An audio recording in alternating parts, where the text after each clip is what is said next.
Hello everyone, welcome to PW only IAS. दोस्तों, आज के सेशन में आप सभी का स्वागत है, जहां पर हम सीसेट का एक और बहुत ही important topic that is coding and decoding, इसको यहां पर आज के सेशन में हम इनके बारे में चर्चा करेंगे। देखिए, अगर मैं इस टॉपिक की इंपॉर्टेंस की बात करूं तो लगभग आप ऐसा मान के चलिए कि हर साल एक क्वेश्चन अप्रोक्सीमेटली इस चैप्टर से हमें देखने को मिलता है। अब देखो, आज के सेशन के अंदर हम 20-25 क्वेश्चंस अटेम्प्ट करेंगे। पूरा सेशन आप अच्छे से देखिएगा। 7-8 क्वेश्चन मैंने इस स्लाइड्स के अंदर भी रखे हुए हैं। वो क्वेश्चन आपके लिए होमवर्क रहेंगे, ठीक है, जो कि आपको मेरे Telegram channel Rishabh Sharma sir PW, यहाँ पर आपको ये स्लाइड्स मिल जाएंगी। तो उन क्वेश्चंस को जरूर से प्रैक्टिस कीजिएगा जो आपको मैं होमवर्क दे रहा हूँ। तभी आप ऐसा मान चलोगे कि आपने चीजें समझ तो ली, but at the same time उनकी अच्छी खासी प्रैक्टिस भी आपकी हो चुकी होगी। तो डेफिनेटली आप यहाँ पे इस पीडीएफ को एक्सेस कर पाओगे। चलिए स्टार्ट करते हैं। पहले समझते हैं कि आखिर ये बात हो क्या रही है कोडिंग और डिकोडिंग की। जो हम इस एग्जाम के पर्सपेक्टिव से जो हमें चीजें जाननी होंगी ना, वो ये है कि एक्चुअल में इस चीज का रियल लाइफ में भी यूटिलाइजेशन होता है। मैं आपको एग्जांपल समझाता हूँ।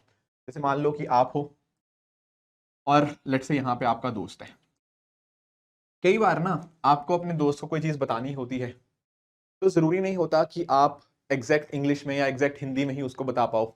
कई बार कुछ ना ऐसे कोड के अंदर आप उसको बात बताने की कोशिश करते हो जिससे ये सामने वाला समझ जाए। इसी तरह से आपकी सिक्योर कम्युनिकेशन के अंदर भी इस तरह के कोड्स यूज किए जाते हैं। कई बार आपने नोटिस किया होगा, कई बार आपने कुछ टीवी शोज वगैरह देखे होंगे, वहां पर नोटिस किया होगा कि अगर मान लो इस एजेंट को कोई मैसेज अपने घर भेजना है, तो वो कुछ कोड फॉर्म के अंदर भेजता है। वो डायरेक्टली नहीं लिखता कि अच्छा बम यहाँ पे होगा, नहीं, वो कुछ ना कुछ कोडिंग वगैरह करेगा, तब जाके यहां तक वो मैसेज उस कोड की फॉर्म में भेजने की कोशिश करता है, ताकि उस कोड को कोई पकड़ ना पाए कि उस कोड का अर्थ क्या है। तो ये जो कोडिंग डिकोडिंग वाला टॉपिक है ना, यहां पर हमें यही देखना होता है कि मान लो कुछ भी कोड था, हमें उस कोड को डिकोड करना होता है एंड बताना होता है कि एक्चुअल कोड क्या है। सर एग्जांपल से बता पाएंगे? बिल्कुल। जैसे मान लो मैंने एक एप्पल वर्ड बोलना था, पर रेदर देन सेइंग एप्पल, हो सकता है मैं वर्ड बोलूं बी क्यू क्यू। ठीक है, मैंने ये वर्ड बोल दिया। अब जब आप ये वर्ड सुनोगे BQQMF, आपको पता ही नहीं लगेगा कि आप क्या कहना चाह रहे हो, पर एक्चुअल में ना ये मैं एप्पल ही कह रहा हूं। पता कैसे? जैसे ये रहा एप्पल। अब एप्पल में मतलब ए में अगर आप एक जोड़ोगे तो बनता है बी, पी में एक जोड़ोगे तो बनता है क्यू, पी में एक जोड़ोगे बनता है क्यू, एल के अंदर एक जोड़ोगे तो बनता है एम, ई के अंदर वन ऐड करोगे तो आपका आंसर आता है एफ। तो एक्चुअल में ना एप्पल को लिखने का ये भी एक तरीका हो सकता है, just because of the fact कि आप चीजों को सिक्योरली अपने सामने वाले पर्सन तक कम्युनिकेट करना चाहते थे। बहुत सारी मूवीज आपने देखी होंगी, एक था टाइगर, प्रिजन ब्रेक जैसे आपके टीवी शोज आपने देखे होंगे। बहुत सारी इस तरह की मूवीज और टीवी शोज के अंदर इस तरह की चीजें यूटिलाइजेशन होती है। ये तो बहुत बेसिक चीज बता रहा हूं, और इससे बहुत एडवांस चीजें भी हमें देखने को मिलती हैं, राइट। अब देखो, जब हम बात कर ही रहे हैं कोडिंग डिकोडिंग की, तो इट इज नेसेसरी कि हमें ना चीजें पता होनी चाहिए हमारे A to Z के बारे में। और एक्चुअल में ना एक बार इनकी नंबरिंग हम लिख लेते हैं, ताकि कल को जब हमें क्वेश्चन सॉल्व करना हो ना, वहां पर हम फटाफट करें। देखो, क्वेश्चन ये वाले इजी होते हैं, बट पॉइंट पता क्या रहता है? क्या आप कम टाइम के अंदर ऐसे क्वेश्चंस को सॉल्व कर पा रहे हो या नहीं कर पा रहे हो? क्योंकि अगर आपको ये चीजें नहीं पता होंगी या फिर फटाफट इसमें कैलकुलेशन नहीं करोगे, तो ये क्वेश्चन वैसे हैं जो 3 मिनट 4 मिनट या और भी आपका टाइम खा सकते हैं। तो इसीलिए अगर हमने इसका थोड़ा अंडरस्टैंडिंग कर ली, तो कहीं ना कहीं हमारा टाइम अच्छा खासा बच सकता है। आई नो थोड़ा बेसिक चीज है, बट इंपॉर्टेंट है, इसलिए लिख लो। जैसे अगर मैं बात करूं ना इसकी काउंटिंग की, तो एक बार आप काउंटिंग लिख लो। जैसे ए के लिए 1, बी का 2, ठीक है, इस तरह से आप पूरे के पूरे के लिए आप एक बार काउंटिंग लिख लीजिए अपने एंड पे, जिस जिस ऑर्डर में ये आपको देखने को मिलते हैं। ठीक है, काउंटिंग चलो लिख लेंगे, बट उसके साथ साथ मुझे आपको एक और चीज भी समझानी है इसी के अंदर ही।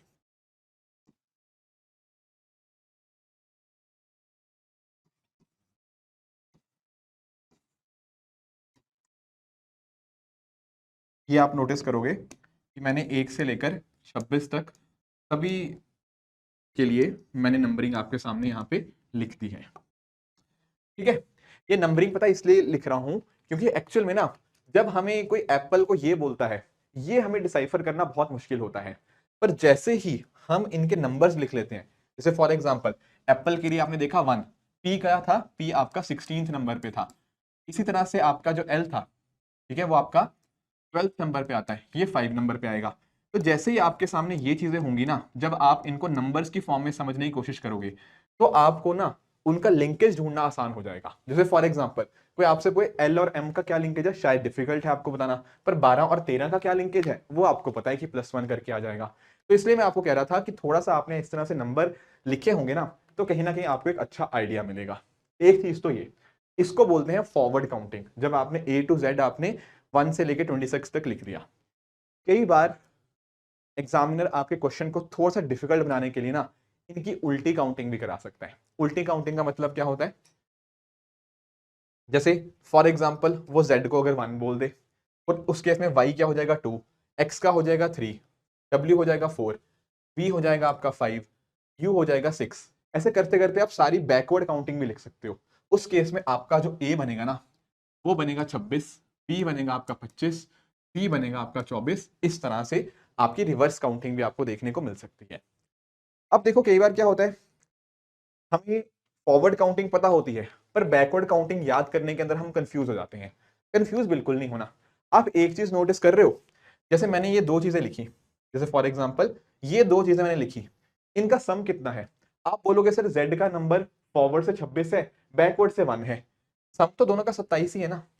इसी तरह से y के केस में आप सम बताओ मुझे, 25 और 2, ये भी 27, ये भी 27, ये भी 27, सबका सम आप नोटिस करोगे सबका सम आपका 27 ही होता है। कहने का मेरा अर्थ पता क्या है? कहने का अर्थ ये है कि कोई भी आप अल्फाबेट उठाओ, उसका फॉरवर्ड काउंटिंग प्लस उसका बैकवर्ड काउंटिंग करोगे तो आंसर आएगा आपका 27। अगर आपको चीजों की फॉरवर्ड काउंटिंग पता है तो आप बैकवर्ड काउंटिंग ऑटोमेटिकली निकाल पाओगे 27 में से माइनस करके। फॉर एग्जाम्पल कोई मेरे से m का बैकवर्ड काउंटिंग पूछे तो मुझे पता है m स्टार्टिंग में 13वें नंबर पर आता है, तो बैकवर्ड काउंटिंग के हिसाब से ये 14वें नंबर पे आ जाएगा। 27 में से माइनस करके मैंने अच्छे से ये चीज निकाल ली। क्या ये बात क्लियर है? ठीक है। इसके साथ ही ना काफी सारे लोग इसको याद करने का तरीका ये भी करते हैं कि वो ये चीज याद रख लेते हैं, इसको बोलते हैं अजॉटी। क्या बोलते हैं इसको? अजॉटी। एक्चुअली ना कई बार जैसे मान लो मुझे एल का निकालना हो, मुझे एल इतना पता है कि जे के 2 बाद में आता है और जे का मुझे पता है 10 होता है, तो इस तरह से भी लोग याद रखते हैं अगर उनको अजॉटी रूल पता होता है। ये ई 5वें नंबर पे, जे 10 पे, ओ 15 पे, टी 20 पे, वाई 25 पे, with in a few second इस तरह से आप किसी भी उस चीज की किसी भी उसकी आप नंबरिंग निकाल पाओगे। एक छोटी सी आखिरी चीज और, आप लोगों को वैसे पता ही होगा पर एक चीज होते हैं आपके वॉल्स और एक चीज होते हैं आपके कॉन्सोनेंट्स। क्या होते हैं? एक होते हैं वॉल्स और एक होते हैं आपके कॉन्सोनेंट्स। जब हम बात करते हैं ए ई आई ओ यू, इन पांचों को हम वॉल्स बोलते हैं। एंड इनके अलावा जो भी बाकी के 21 बच गए, मतलब 26 होते हैं ना टोटल, 26 में से 5 ही निकाल दो तो बाकी जो बच गए वो आपके रेस्ट क्या हो जाएंगे? कॉन्सोनेंट्स हो जाएंगे। आई होप ये चीज आप समझ गए होंगे। क्लियर है? तो ये कुछ बेसिक कॉन्सेप्ट है जो हमें पता होने चाहिए थे। एक छोटी सी चीज आपको और जाननी चाहिए, दैट इज द बोर्ड मास का फॉर्मूला। ठीक है ना? काफी सारे बच्चे इसमें ना एक्चुअली बोर्ड मास के क्वेश्चन भी आ जाते हैं, तो हमें वो चीज भी पता होनी चाहिए कि जब हम बात करते हैं ना बोर्ड मास की, तो हमें इंश्योर करना होगा कि हमारे जो भी ब्रैकेट ऑर्डर है हमारे इंडिसेस का, डिवीजन का, मल्टीप्लिकेशन का, एडिशन का, सब्ट्रैक्शन का, उसी तरह से हमें इनको फॉलो करना पड़ेगा। अगर ये कुछ कॉन्सेप्ट क्लियर हैं तो फिर हम क्वेश्चन की तरफ ही चलते हैं। ठीक है ना? इस पे आएंगे बोर्ड मास वाले क्वेश्चन के ऊपर। पहले जैसे ये क्वेश्चन ट्राई करो। यहां पर हमसे क्या पूछा हुआ है कि एक सर्टेन लैंग्वेज के अंदर पेन को लिखा गया है एज 35, चेयर को लिखा गया है एज 39, तो पूछ रहा है कि टेबल को कैसे लिखेंगे। अब कई बार बड़ी कंफ्यूजन आती है, सर ऐसे कैसे 35 लिख दिया पेन को? देखो जहां पर नहीं समझ आए ना, कुछ भी ना समझ आए, स्टार्ट करो उनकी नंबरिंग करके। जैसे अगर मैं बात करता हूं पेन की, इसके नंबर्स लिख लो। आप जानते हो सर पी आता है आपके 16th नंबर के ऊपर, ई आता है आपका 5वें नंबर के ऊपर, आपका जो एन आता है वो आता है 14th नंबर के ऊपर। अब थोड़ी मैंने नंबर्स लिख ली, इनकी काउंटिंग लिख ली। अब मैं थोड़ा कोशिश करूंगा कि यार कुछ ना कुछ लॉजिक लगाकर इस चीज के साथ जो इसको तरह से इसको लिखा गया है उसके साथ कुछ रिलेशनशिप बनाऊं इनका। 16, 5 और 4 का कुछ रिलेशनशिप आपको दिखता है? बताओ। आप बोलोगे हाँ सर बिल्कुल दिख रहा है। इन तीनों को एक बार जरा ऐड करो। 16, 5 और 14 को। आप बोलोगे सर ये तो 35 आ गया। बिल्कुल आ गया। ऐसे ही आप चेयर को जरा देख लो, राइट। चेयर का देखोगे तो आप जानोगे सर C3 पे है आपका, H आपका 8 पे आ गया, A आपका 1 पे है, I आपका 9th पे आ गया, एंड आपके R की अगर हम बात करें तो ये आ जाएगा आपका 18 के ऊपर। जैसे अब आप इन चीजों को ऐड करोगे, आप रियलाइज करोगे इन पांचों का सम आएगा 39। ठीक है, इन पांचों चीजों का ऐड करके आपका आ जाएगा 39। तो हमने कोड को ना डिकोड कर लिया, यानी कि उधर कोई रॉ का एजेंट बैठा था, जब उसको पेन बोलना होता था तो उसने 35 लिख दिया, जब उसने चेयर बोलना था तो 39 लिख दिया। अब टेबल अगर उसको बोलना हो तो वो क्या बोलेगा सर? वो बोलेगा इन पांचों को ऐड करना। क्या है इन पांचों को ऐड करके क्या आएगा? आप जानते हो अजॉटी से टी क्या आया था? 20 आया था। ए होता है आपका 1, बी होता है आपका 2, एल होता है आपका 12, ई होता है आपका 5। पांचों को ऐड करो, 21, 23, 35 प्लस 5 40। तो इसका आंसर आ जाएगा ऑप्शन नंबर बी 40। क्लियर हुआ? अब देखो ये तो था इजी क्वेश्चन। अगर यूपीएससी को थोड़ा सा इसको डिफिकल्ट बनाना होता ना, तो यूपीएससी इनका जो रिवर्स काउंट है वो भी दे सकता था। मान लो मैं आपको एग्जांपल देता हूं, मान लो जैसे मैं आपको बताया है, मान लो जैसे ठीक है, जैसे P का रिवर्स होता है 11, E का रिवर्स होता है 22, N का रिवर्स होता है 13। तो कल को अगर ना उसको थोड़ा सा क्वेश्चन टफ बनाना होता तो वो बताता कि पेन को हम लिख रहे हैं एज 46, चेयर को भी ऐसे उल्टा करके लिख सकते हैं, तो टेबल का भी आपको। तो कहने का मेरा पॉइंट है आपको फॉरवर्ड से भी पता होना चाहिए, बैकवर्ड से भी। फॉरवर्ड से नहीं बनेगा तो बैकवर्ड की तरफ चलेंगे। ज्यादातर हालांकि फॉरवर्ड से निकल आता है, पर थोड़ा सा कई बार कॉम्प्लेक्सिटी को ऐड करने के लिए बैकवर्ड काउंटिंग भी हमें पता होनी चाहिए। ठीक है सर, आगे आते हैं। एक और क्वेश्चन यूपीएससी ने हमसे 2020 में पूछा, कोई दिक्कत नहीं है। यहां पर वो पूछ रहा है, मतलब बता रहा है कि जब GHI की बात करते हैं ना तो इसका कोड है 1578। ठीक है, और एट द अदर हैंड जब हम बात करते हैं DE और F की, ये कोड आता है आपका 912। अब देखो पता तो लग नहीं रहा कि क्या करना है, तो जब नहीं पता तो लिखो कोड उनका। जैसे जी का कोड कितना होता है? ठीक है, जी का आपका कोड आएगा 7, 8 और 9। ठीक है, और DEF का कितना आता है सर? ये आता है 4, 5 और 6। अब या तो कोशिश करो इनको ऐड करने की, इनको मल्टीप्लाई करने की, इनका स्क्वायर निकालने की। कुछ ऐसा दिख रहा है जिसकी मदद से ये पहुंच जाए, या फिर जिसकी वजह से हम यहाँ पे पहुंच जाए।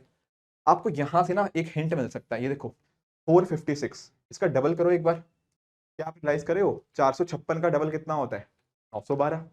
देखो अगर आपने सीरीज वाला मेरा टॉपिक देखा है ना, वहां मैंने ऐसे काफी क्वेश्चंस कराए थे। तो जैसे ही आप नोटिस करोगे सर ये पूरा का पूरा नंबर 456 की अगर मैं बात करूं, अगर मैं इसको 2 से मल्टीप्लाई करता हूं ये बनता है 9112। उसी तरह से 789, ये पूरे के पूरे नंबर को अगर मैं 2 से मल्टीप्लाई करूंगा तो वो 1578 ही आएगा। इसी तरह से अगर मेरे से कोई पूछेगा कि सर एबीसी का क्या आएगा, आप बोलोगे सर एबीसी होता है 1 2 3, इसको आप 2 से जैसे मल्टीप्लाई करोगे आपका आंसर बन जाएगा 246। 246 will be the correct answer. ठीक है ना, ऑप्शन नंबर डी यहाँ पे इसका सही जवाब बन जाएगा। मैं फिर से एक बात रिपीट कर दूं, आप ना अगर किसी ने ये लेक्चर डायरेक्टली देख रहा है, उसने सीरीज वाला टॉपिक नहीं देखा, इसके बाद लेक्चर के बाद प्लीज एक बार सीरीज वाला टॉपिक जरूर देख लेना, क्योंकि बहुत सारे इस तरह के ट्रिक्स मैंने वहां पे आपको सिखाए हुए हैं। राइट, आगे आते हैं 2023 का भी एक क्वेश्चन देख लेते हैं। यहाँ पर एक चीज उसने बात करी है कि जीरो को कुछ लिखा गया है। जीरो को कैसे लिखा गया है? आप ऐसे जीरो लिख लो और नीचे लिख लो क्या? जीरो को लिखा गया है CHUR। तो हमसे पूछ रहा है कि भैया प्लेयर को कैसे लिखेंगे, ये पूछ रहा है। ठीक है सर, कोई बात नहीं, कोशिश करते हैं लिखने की। अब जब नहीं समझ आ रहा कुछ भी ना, आप इनकी नंबरिंग कर लो, क्योंकि नंबर्स में चीजें थोड़ी आसान रहती हैं। आप बोलोगे सर जेड का तो नंबर होता है 26, ई का होता है 5। जब हम बात करते हैं आर की, आर आता है 18, ओ होता है हमारा 15, ये हमारा 18, ये आपका 3, ये आपका 8 और ये आपका 21। अब बताओ, अब नंबर जैसे लिखे, कुछ दिखा आपको यहाँ पे? आप एक बात बोलोगे सर ये 5 है, ये 8 है, यहाँ 3 ऐड हुए, ये 18 है, ये 21 है, यहाँ भी 3 ऐड हुए, ये 15 है, ये 18 है, यहाँ भी 3 ऐड हुए। तो एक्चुअल में हो क्या रहा है? सब जगह 3 3 3 ऐड हो रहे हैं। तो 26 के बाद आगे क्या आएगा? अरे 26 के बाद जेड के बाद ए आएगा, फिर बी, फिर सी, फिर यहाँ पर भी 3 ऐड हुए। तो बहुत ही सिंपल क्वेश्चन है 2023 का, सब में बस 3 3 ऐड करने थे, तो कर लेते हैं सर, कोई दिक्कत ही नहीं। इन सब में आपको 3 3 ऐड करते चलना है। अगर आपको डायरेक्टली पता है डायरेक्टली लिख लो, नहीं तो नंबर्स लिख के कर लो, कोई दिक्कत नहीं है, ठीक है ना। अगर आपको वैसे नहीं करना, अगर आपको डायरेक्टली नहीं आ रहा तो आप नंबर्स लिख के कर लो, कोई दिक्कत नहीं, ठीक है ना। ये बन जाएगा P+3, ये बन जाएगा आपका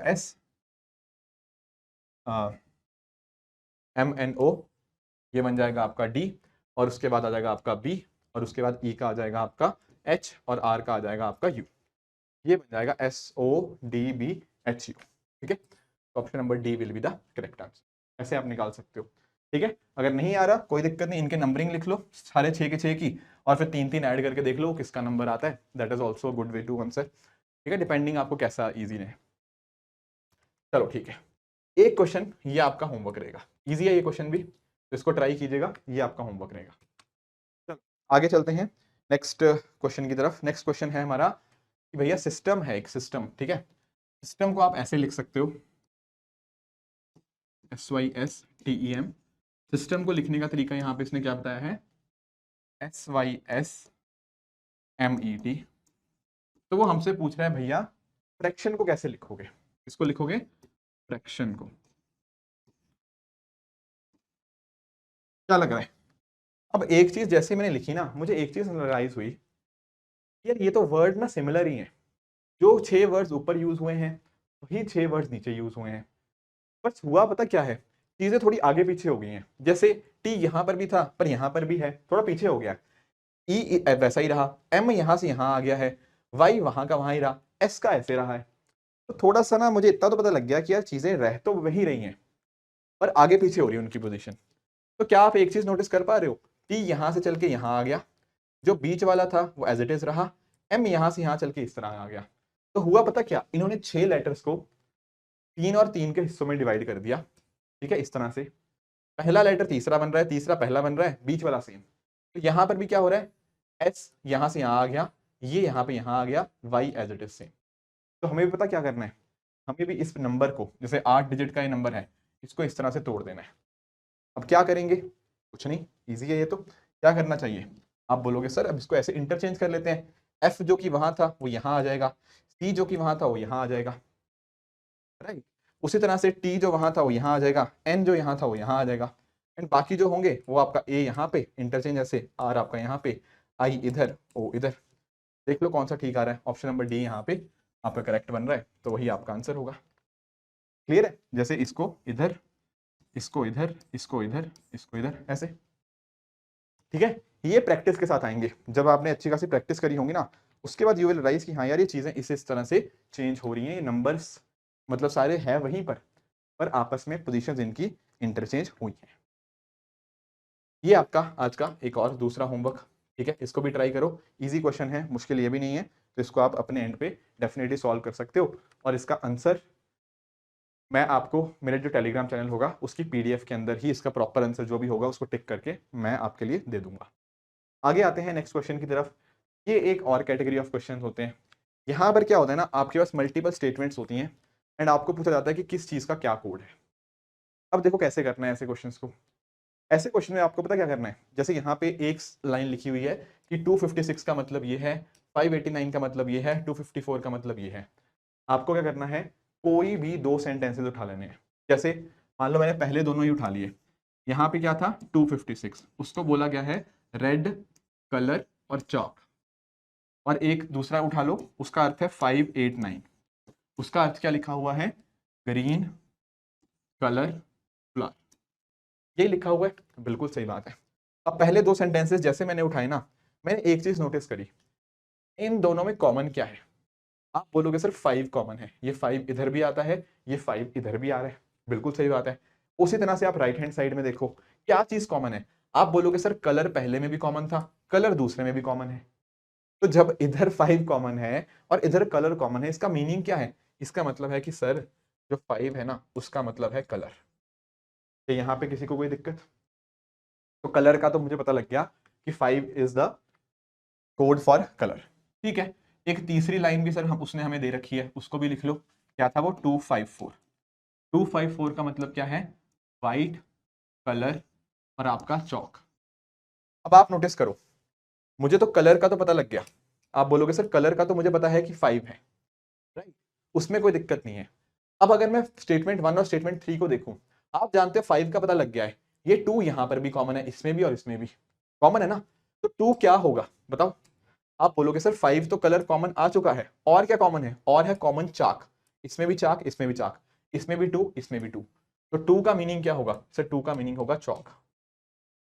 ठीक है, अब देखो 2 का मतलब है चौक, 5 का मतलब है कलर, तो बाकी जो बच गया 6 का मतलब क्या होगा, जो इधर बच गया वो है आपका रेड। समझ गए इस बात को, 6 हो गया आपका रेड का, और ये जो 4 बच गया ये किसका आ जाएगा, ये व्हाइट का आ जाएगा। तो उसने हमसे पूछा क्या है कि व्हाइट का कोड क्या है, व्हाइट का मैंने बताया आपको, व्हाइट का आपका आ जाएगा option number B, 4 is the correct answer. तो हमें करना क्या है टेक्निकली, बस सेंटेंसेस उठाते रहने हैं। जैसे इस केस में पहले मैंने फर्स्ट और सेकंड उठाया, उसमें जो जो चीजें कॉमन थी उसका कोड आ गया मेरे पास, फिर फर्स्ट एंड थर्ड को उठाया, उसमें से जो कॉमन थी उसका मैंने कोड निकाल लिया। ऐसे ही आप करते करते 2 और 3 से भी बाकी आप कोड्स तक पहुंच पाओगे। तो दिस इज द वे, जो चीजें कॉमन आ रही है ना उसका हम कोड निकालते जा रहे हैं, बाकी जो चीजें बच जाएंगी, अगर एक ही बच गया तो उसका भी कोड हमारे तक पहुंच जाएगा। तो this is the way to solve such kind of question, जैसा यूपीएससी ने हमसे पूछा भी था। एक क्वेश्चन और ट्राई करते हैं यहाँ पे, काफी बच्चे इसमें कंफ्यूज होते हैं बट हम नहीं होंगे, डोंट वरी। यहाँ पर देखो एक चीज पूछी गई है कि एक कोड है, उसके अंदर ये सब लिखा हुआ है, ठीक है, जैसे 4397, इसका है हाउ मैनी गोल्ड स्कोर्ड, ठीक है। फिर एक और कोड है 9, 8 और 2, इसका हमें बताया हुआ है मैनी मोर मैचेस, ठीक है। और एक आपका आखिरी और है दैट इज 163, इसका कोड क्या है, ही स्कोर्ड 5, ही स्कोर्ड 5, ठीक है। अब क्या करो, कोई भी आप कोड उठा लो, मतलब लेट्स से मैंने पहला और दूसरा उठाया, आप बोलोगे सर 9 कॉमन है इसमें, बिल्कुल सही है 9 कॉमन है और कुछ कॉमन नहीं है। तो जैसे आपने देखा 9 कॉमन है, और इधर क्या कॉमन है, इधर है कोड मैनी, तो एक्चुअली ना मुझे पता लग गया कि सर 9 जो कोड था वो तो मैनी का है, ये 1 और 3 को देख के मैंने पता कर लिया। फिर आ जाओ कुछ और देखते हैं, जैसे आपने लेट्स से इसको देखोगे, अब लेट्स से आपने 1 और 3 को देखा, इसको और इसको, आप बोलोगे 3 यहाँ पे कॉमन है, 3 यहाँ पर भी कॉमन है। अब जैसे 3 कॉमन आया तो क्या कॉमन बचा था, आप बोलोगे स्कोर, तो जो 3 कोड है वो आपका आ जाएगा स्कोर्ड का, राइट। अब देखो बचा क्या है 2 और 3, 2 और 3 को अगर आप कंबाइन करते हो ना, आपको कुछ भी नहीं मिलेगा, राइट, मोर का भी नहीं आ रहा, मैचेस का भी हमें पता नहीं लग रहा। अब हमसे उसने पूछा क्या है, हमसे उसने पूछा है कि भैया गोल्स को कैसे लिखेंगे, कैसे लिखेंगे, ये रहा आपका गोल्स। अब गोल्स के लिए तो दो ऑप्शन है यहाँ पे, आप बोलोगे सर गोल का कॉरस्पॉन्डिंग 4 भी हो सकता है, 7 भी हो सकता है, क्या मैं 100% कॉन्फिडेंटली कह सकता हूं कि गोल्स का 4 है या गोल्स का ही 7 है, आंसर इज नो, गोल्स का कुछ भी हो सकता है। जो हाउ का होगा, मान लो अगर हाउ का 4 हुआ तो गोल्स का 7 हो जाएगा, और अगर हाउ का 7 हुआ तो गोल्स का 4 हो जाएगा। पर क्या मैं सर्टेनिटी के साथ कह सकता हूं कि गोल्स का 4 या 7 ही होगा, नहीं, दोनों में से एक होगा। तो एक्चुअल में ना आपको जल्दबाजी बिल्कुल नहीं करनी, बहुत सारे बच्चे देखते हैं 4 इसका टिक कर देते हैं, नहीं, मैंने बताया यहाँ पे हमें डेफिनेटली नहीं पता लग रहा है कि गोल्स का कोड क्या है, इट कुड इधर बी 4, इट कुड इधर बी 7 ऑल्सो, तो दोनों में से एक होगा। तो ऑप्शन नंबर सी 4 और 7 will be the right answer. Don't mark it as option A option B, नहीं, जब ऑप्शन सी हमारे पास गिवन है, जो बात भी यही कर रहा है 4 और 7 की, तो आप ऑप्शन ए और ऑप्शन बी क्यों मार्क करोगे, समझे इस बात को। तो ऐसी गलतियां आपको बिल्कुल भी नहीं करनी है, क्लियर है ये बात, गुड। आगे आते हैं अगले क्वेश्चन की तरफ। यहां पर देखो क्या कह रहा है, यहां पर कह रहा है कि रामोन, इसका कोड है ये, दिनेश का कोड है ये, ठीक है। अब वो पूछ रहा है कि हमाम को कैसे लिखेंगे। देखो ये भी ना एक और टाइप ऑफ क्वेश्चंस है, जैसे कि इसमें क्या लॉजिक लगता है। नॉर्मली हम क्या करते थे अभी तक, हम आर का कोड लिखते थे, फिर ए का, फिर एम का, फिर ओ का, फिर एन का, डेफिनेटली कर सकते हो वैसे भी, पर उससे आपको निकलेगा कुछ नहीं। R18 है, A1 है, एम आपका 12 आता है इस तरह से, M12 नहीं M13 आता है इस तरह से, पर उसका ना कुछ लॉजिक नहीं लगेगा इसके साथ। तो एक जो टाइप ऑफ क्वेश्चन पता क्या होती है, वो ये होती है कि जो वो आपसे सवाल पूछ रहा है, जैसे इस केस में उसने हमाम का कोड पूछा है आपसे, तो हमाम का कोड ना आपको बाकी दोनों से डिराइव करना होगा। आप पूछेंगे सर वो कैसे, मैं आपको एग्जांपल समझाता हूँ। जैसे यहाँ पे आप नोटिस करो, जैसे आप इन दोनों के अंदर आप कोई भी नंबर नोटिस करो, जैसे आपने n नोटिस किया तो n यहां पर भी 5 आ रहा था, n आपका यहां पर भी 5 आ रहा था। Getting it? उसके अलावा आप और देख सकते हो, ठीक है। तो इस तरह से चलो n का तो 5 आ गया, ठीक है ना। उसी तरह उसके अलावा अगर आप नोटिस करोगे h का कोड देखोगे तो h का कोड आप बोलोगे सर h इधर 9 दिखा रहा है, ठीक है। और आप नोटिस करो सारे इधर 9 से हो भी शुरू रहे हैं। तो एक्चुअली में ना आप इन दोनों कोड्स के माध्यम से यूज कर सकते हो कि आपका h का कोड जो इस कोड के हिसाब से है वो है आपका 9, a का जो कोड आ रहा है वो आपका आ रहा है 2, m का जो कोड आ रहा है, m का कोड आ रहा है आपका 3, और a और m का फिर से। तो ये आंसर इसका बनेगा 92323। समझे? अब कई बच्चों का डाउट इसमें ये आता है कि सर आपने h को 9 कैसे मान लिया, h इनमें से कुछ भी हो सकता था। बिल्कुल ठीक बात है, पर अगर आप इस लॉजिक के थ्रू करने की कोशिश करोगे फिर ये क्वेश्चन होगा ही नहीं, क्योंकि ये कौन से टाइप ऑफ क्वेश्चन है, ये वही टाइप ऑफ क्वेश्चन है जहां पर आपको बाकी दोनों कोड्स के अंदर के अल्फाबेट्स को उठाना है, उनकी आपको इधर से कोडिंग उठा के उसमें पुट करने की कोशिश करनी है। समझ रहे हो कि यहां पर बाकी दो कोड्स दे रखे हैं, उन कोड्स में से जो जो नंबर्स हैं आपके, जैसे HAMAM, आप उनका देखोगे h के यहाँ पे है, उसका कॉरस्पॉन्डिंगली क्या कोड है, a का क्या कोड है, m का क्या है, एंड उस हिसाब से इसको आप फिल करने की कोशिश करोगे। मेरा इतने अलग अलग तरह के क्वेश्चंस लाने का पर्पस यही था ताकि आपको हर तरह के क्वेश्चंस का मैं अच्छा खासा प्रैक्टिस करवा पाऊँ। और देखते हैं एक दो क्वेश्चंस, जैसे ये एक पूछा गया है, यहाँ पर क्या कह रहा है, यहाँ पर कह रहा है कि मुंबई का कोड ये है तो दिल्ली का कोड क्या होगा। क्या है मुंबई का कोड है, क्या है मुंबई का कोड, मुंबई का कोड ये है LSJXBC, और इधर पूछ रहा है हमसे कि दिल्ली का कोड क्या होगा। अब देखो ये तरह के क्वेश्चन तो मैंने आपको करवाने सिखाए हैं, कैसे करेंगे। आप बोलोगे सर सबका नंबर लिख लो, जैसे मुंबई का होता है आपका 13, राइट, यू आपका हो जाता है 21, ये भी 13, ये आपका 2, ये आपका 1, ये 9, ठीक है। इधर आप देखो, जैसे एल क्या होता है, एल आप बोलोगे 12, एस कितना होता है, एस आपका होता है 19, जे होता है आपका 10, आपका एक्स होता है कितना, एक्स होता है आपका 24, राइट, वी आपका आ जाएगा 22, टी आपका आ जाता है 3। कुछ भी लग रहा है यहाँ पे, कुछ भी रिलेशनशिप दिख रहा है, थोड़ा सा एफर्ट लगाओगे तो बिल्कुल दिखेगा। आप बोलोगे सर 13 में से ना मैं एक हटाता हूँ तो 12 मिल जाता है मुझे, 21 में से मैं 2 हटाता हूँ तो 19 मिल जाता है, 13 में से मैं 3 हटाता हूँ तो 10 मिल जाता है। उसी तरह से 2 में से मैं अगर 4 हटाऊंगा, 4 पीछे जाऊंगा, तो आप नोटिस करोगे बी में से पहले ए जेड वाई एक्स बिल्कुल बनता है। ऐसे ही आप ए से आप 5 पीछे जाओगे, Z Y X W V, ठीक है। एंड उसी तरह से 9 में से 6 माइनस करोगे तो आपका 3 बन जाएगा। तो एक्चुअली में इधर क्या करोगे, इधर भी सेम ही चीज करोगे, पहले इनका लिख लो, जैसे डी का होता है 4, ई का होता है 5, एल का होता है 12, आपका एच का होता है 8, और आई का होता है आपका 9। तो हमें क्या करना है, इसमें से 1 माइनस वो आ जाएगा आपका 3, इसमें से 2 माइनस इसका भी आ जाएगा 3, इसमें से 3 माइनस वो आ जाएगा आपका 9, इसमें से 4 माइनस वो आ जाएगा आपका 4, और इसमें से 5 माइनस वो आ जाएगा आपका 4। तो एक्चुअल में आंसर बनेगा सी होता है 3 3 आई डी डी, ECIDD, ठीक है। ऑप्शन नंबर ए इसका करेक्ट आंसर बन जाएगा। तो इस तरह से आप इस क्वेश्चन को भी सॉल्व कर पाओगे। क्लियर है ये चीज, ठीक है, बहुत बढ़िया। कुछ और क्वेश्चंस भी देख लेते हैं, जैसे इस क्वेश्चन को भी आप ट्राई कर सकते हो। यहां पर देखिए, यहां पर ना एक्चुअली एक डॉट और आएगा। ऐसे क्वेश्चंस को पता कैसे करते हैं, ऐसे क्वेश्चंस को ऐसे सॉल्व किया जाता है कि भैया इन दोनों का जो भी रिलेशनशिप है ना, वही रिलेशनशिप इन दोनों का आना चाहिए।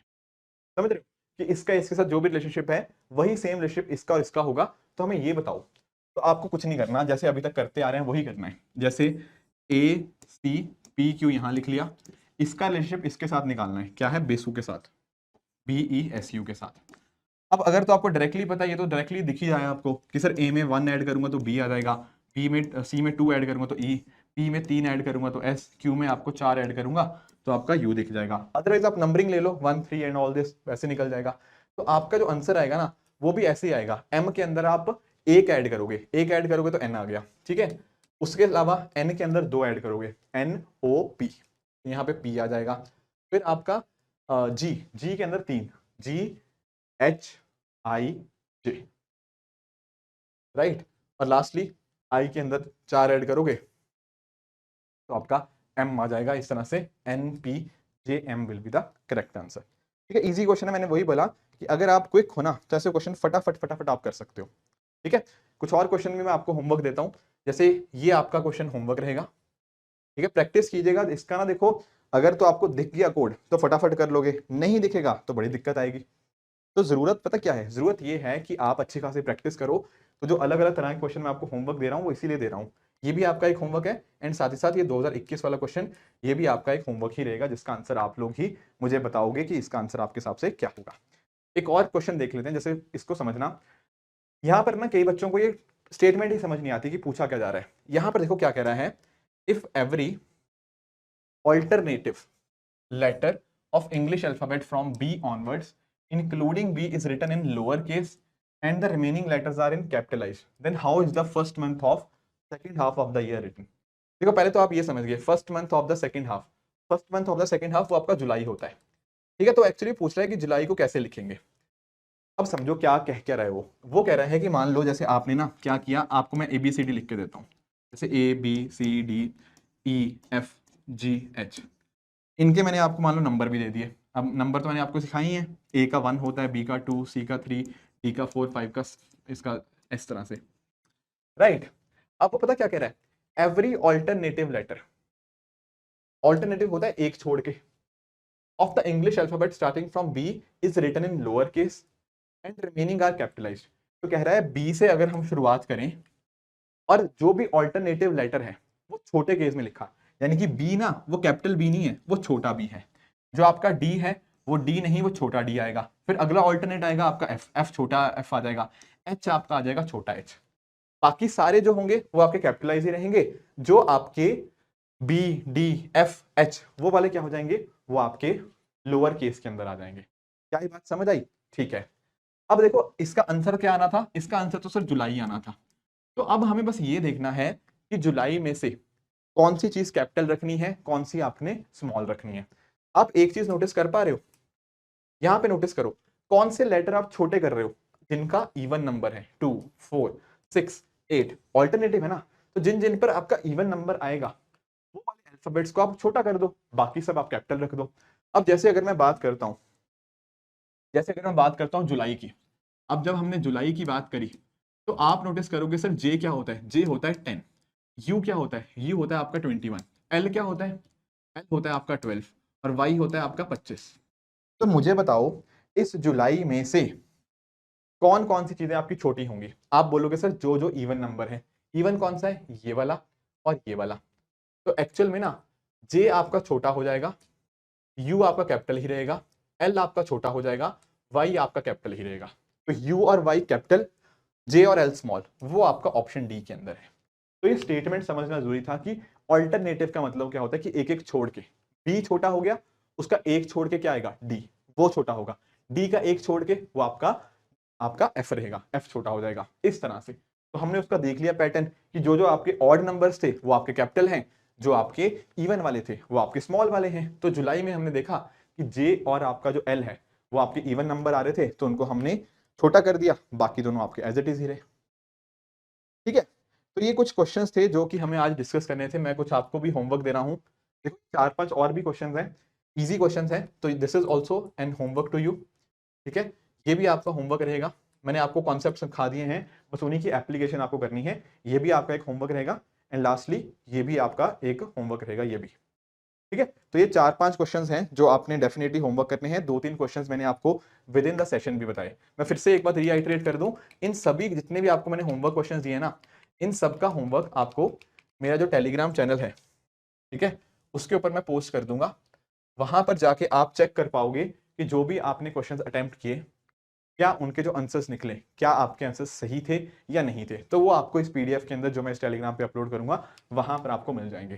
फिर से बोल रहा हूं, ये चैप्टर थोड़ा सा इजी चैप्टर है, पर दिक्कत पता क्या होती है, जब बच्चों की प्रैक्टिस नहीं ना होती उस वजह से, और जब उन्होंने इस तरह कॉन्सेप्ट्स नहीं समझे होते तो कई बार इसी चीज को करने में 2 मिनट 3 मिनट कहीं ना कहीं लग जाते हैं।